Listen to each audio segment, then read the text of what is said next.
So we proceed with the other type of pronoun, that is the possessive pronouns. So possessive, those are words which are used to show ownership or belongingness of something. So in this case now of possessive pronouns, these are pronouns or words which are used to show belongingness or ownership of something. They show who owns something. Who owns something. In Kiswahili we say viwakilishi vimilikishi. They show umiliki, belongingness of something. And since they show belongingness of something or belongingness of things, those things must be names. Okay? So those names are the ones which are nouns. So normally they act as pre-modifiers of nouns. Since they show the status of a given noun, they show that noun, what that noun owns or belongs to. For example, they include those like my, your, his, her in singular, while their, your, our in plural. So how can they be used? They can be used as follows. For example, in my in Kiswahili we say yangu or wangu. So I want to say that hii ni simu yangu. Or I want to say simu yangu. I want to show that I own a phone. I have a phone. Ninamiliki simu. So I will start with my, that is possessive. Then it will be followed by a thing that I own, that is phone. Then I say my phone. Another example is like your, yako. It is like your car. His we say yake. But that person who owns that thing is he. It is he. Or ni wa kiume. That is why we say his. For example, his house. His house. Again we have her. This her is used to show ownership of a thing for she or for a girl. So then we may say her husband. These are possessive with their things in singular. Let us see those possessive with their things in plural. We have their, possessive in plural. It's like their. So once we say their, means yao. It is from they. For example, their class. That means darasa lao. Again we have our. This shows yetu. We. It is from we. For example, our boss.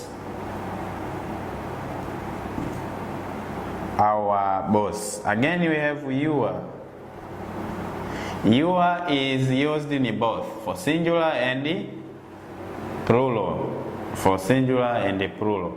So here we say yenu. It is yako, here yenu. If you are you are in plural, then you say yenu. For example, your room. So from here this possessive is where we may have a full sentence. For example, my phone is stolen. Which means simu yangu imeibiwa. Or I have lost my phone. Nimepoteza simu yangu. Your car is looking very nice. Your car is looking very nice. Gari yako ni mzuri sana. Inaonekana mzuri sana.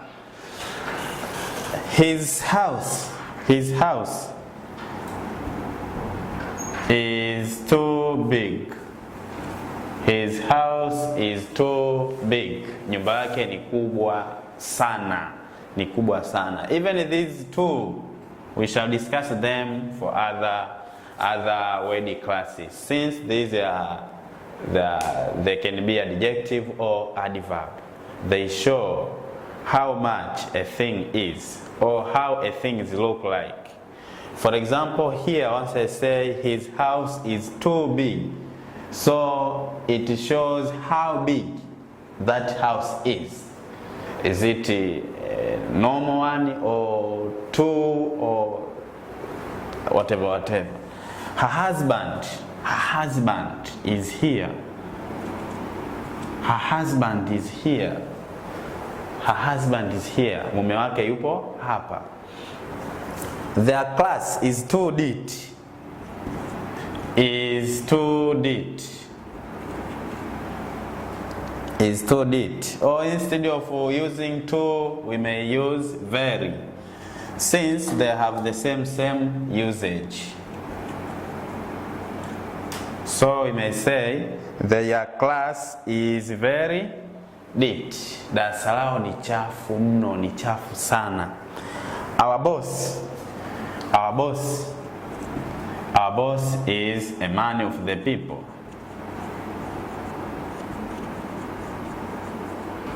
Our boss is a man of the people. Boss wetu ni mtu wa watu. So he is fair. That is why he is a man of the people. Your room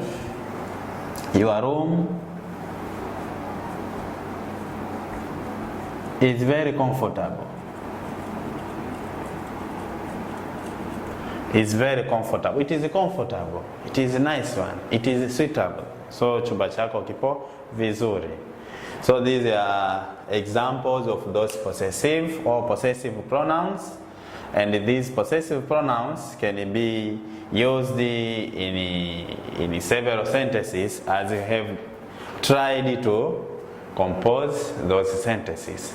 Again, these possessive have the case like personal pronouns. In the personal pronouns, we observed those objective and subjective case of those personal pronouns. So the same is happening in those possessive pronouns. So let us now finish with those objective and subjective case of possessive. Proceed with subjective and objective case of pronouns, particularly for those possessive.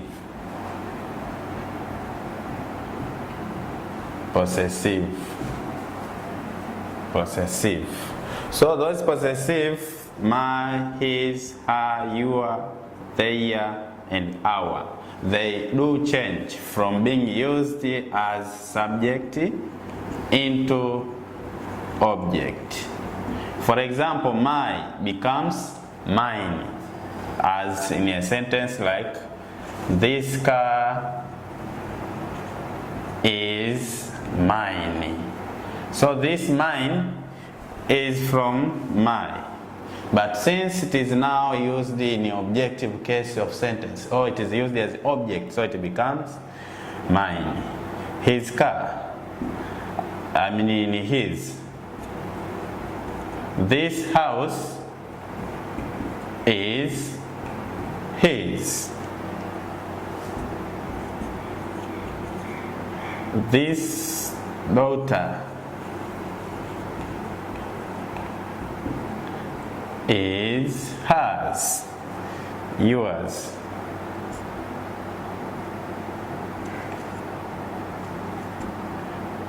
A mother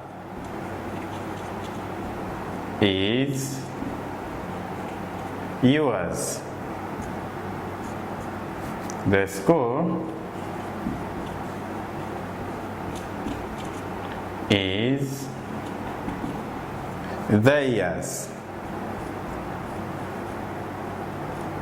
The team is ours. So these ours, theirs, yours, hers, his, as well as mine. These are possessive pronouns, but in the objective case. So this is how we do use them. So today let us end here for our session. Let us meet for other session. Thank you. Let us proceed with the other type of pronoun, that is reflexive pronouns. So these are pronouns which turn back to subject. Once we use them, they tend to turn back to the subject which is mentioned in a given sentences. And those pronouns are formed by adding self in singular and selves in the plural from possessive. So we had those possessive like my, your, our, their, his, her, its, and others. So these now reflexive. We form them, or we get them from possessive pronouns. So in those possessive, we either add my for singular, or I mean self for singular, or selves for plural. For example, we had our possessive, that is my. So from here, then we add self, then we get myself. So now this myself is a reflexive pronoun. Again, we had the possessive, your. Then after adding self, then we get yourself. We had possessive, that is his. But after adding self, then we get himself. But here, there is a special case. Our possessive was his. Okay? So in here, then we add we have to add self. So we can't have double S, double consonant in here. Then to have his self, nothing like that. That's why this S has changed into M. That's why we have himself. So don't confuse or don't be complicated that no, our possessive was his. So how him? How himself? It is because of having these double sounds, double S. That's why here we have himself. Another example, we have herself from possessive, her. Again, we have itself from possessive, its. So these are reflexive in singular. Again, we have reflexive in plural. And those plural reflexive are those which are formed from the same possessive, but those possessive in plural, including your. Then we add selves, then we get yourselves, ourselves, themselves, themselves. It is like that. So these are possessive in plural. Let us now check their examples. Example 1, from possessive myself, we have our subject I. Then we have our verb know. Then we say I know myself. So this myself turns back to our subject, that is I, my. Then we say myself. So I know myself. Ninajua mimi mwenyewe. Then we have he. He studies himself. So this himself turns back to the subject, that is he. So once we use a such person, must be the same person used in objective of our sentence, or used as the objective part of our sentence by either adding self or selves. She cries herself. Another example, it barks itself. You wanted yourself. We say ulitaka wewe mwenyewe, uliataka mwenyewe. We learn ourselves nowadays. That means tunasoma sisi wenyewe, tunajifunza sisi wenyewe. It can be because our teachers have traveled or our teachers have an emergency or whatever. They fight themselves. Another example, again we have you live yourselves. So these are reflexive pronouns. So the next type is relative pronouns. These are pronouns which are used to show relationship existing between two parts of sentences. So as the title itself, relative, that means to show relationship which existing between two parts of sentences. And don't confuse them with those conjunctions. They are not conjunctions. They are not used to conjunct or to connect between the two sentences, while they show relationship which are existing between the two parts of sentences. And they include WH words, those words which are formed by WH, like who, which, whose, where, whom, and others. So we have to discuss one after another, starting with the uses of who. So who is used for a person. It is used for person or persons or people, but not for things or animals. So never use who for things or animals or whatever. While they are only used for people or persons. For example, this is a boy who is my friend. So I want to introduce my friend to other persons or other people. Then, now I show relationship between these two parts of sentences. I have the first part, this is a boy, while I have a second part, my friend or is my friend. So in between them, then we use those relative pronouns so that to show relationship which are existing between these two parts of sentences. Then this is a boy, so that boy is my friend. So now we use who. This is this is a boy who is my friend. Another example, that is a mother who teaches us English language. So here we have two parts of sentences. Part one, it is a mother, that is the mother, and in the second part, the mother now teaches us English subject or English language subject. So now those words who or those relative pronouns, they are used to show that relationship existing between these two parts of sentences. A boy who plays very well is my brother. So even here, I have two clauses or two parts of sentences. Part one is a boy.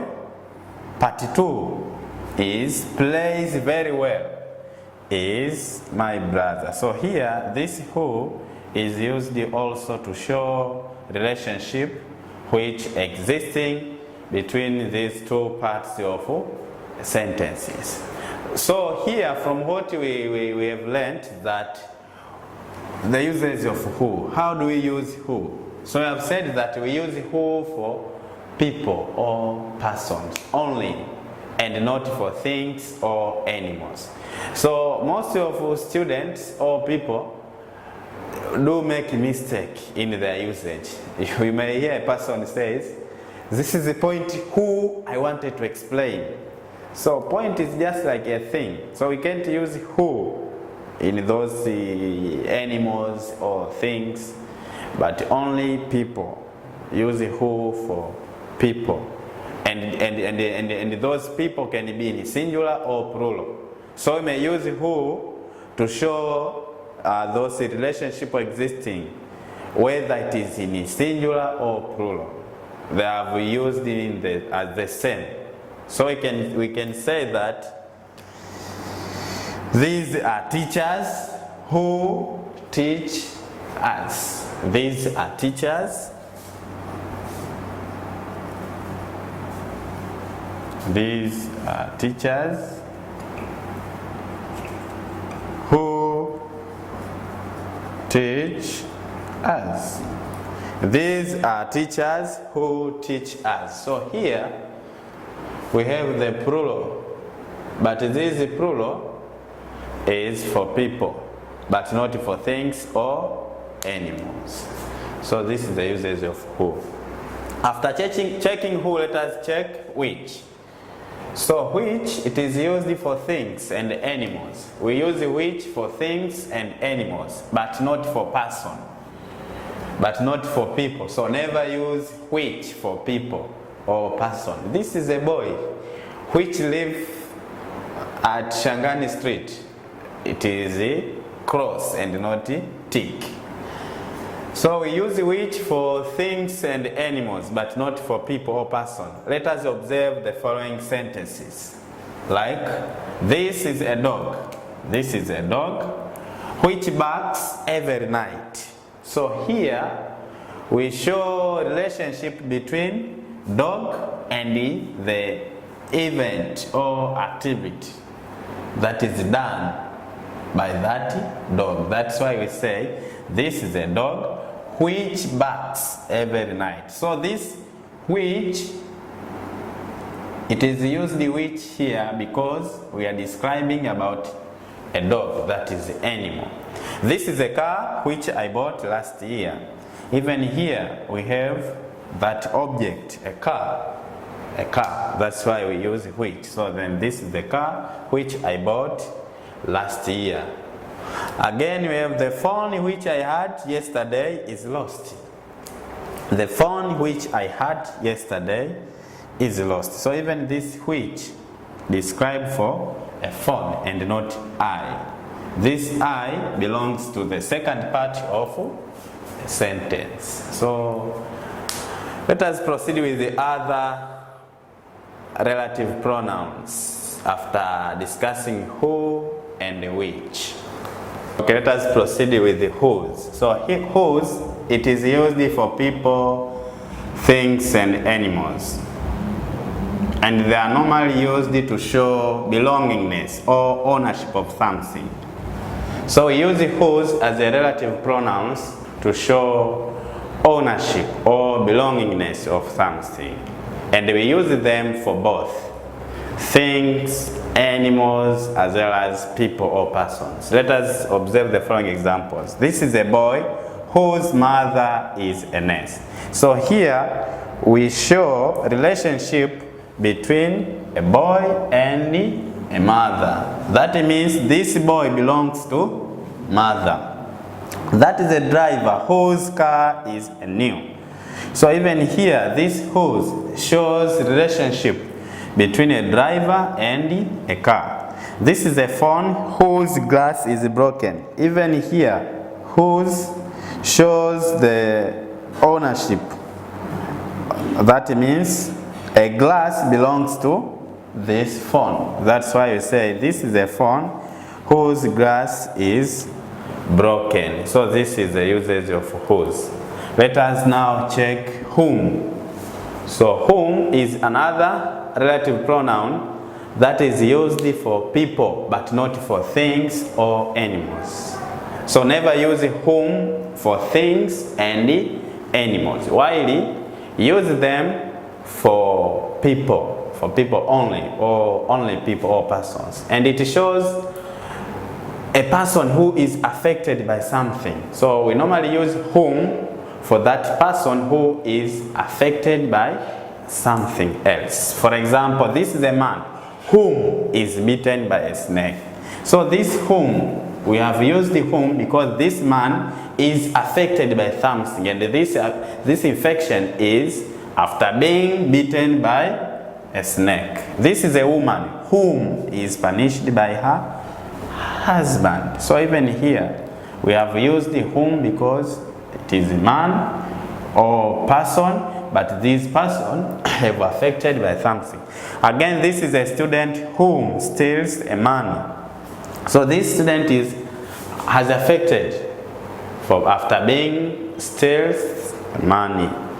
So now let us have an exercise or task for our subtopic. So our exercise is use who, which, whom, whose to complete meaningful sentences. Number 1, to dash are you talking about?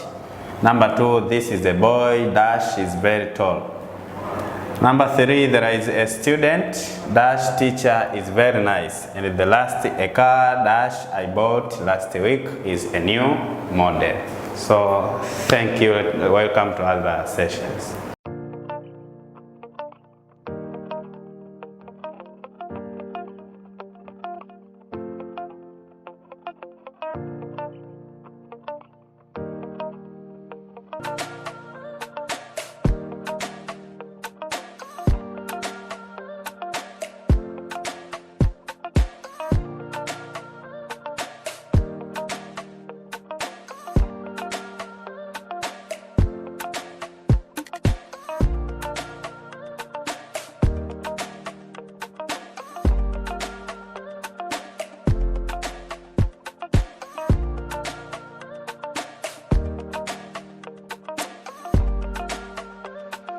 Purchase your tracks today.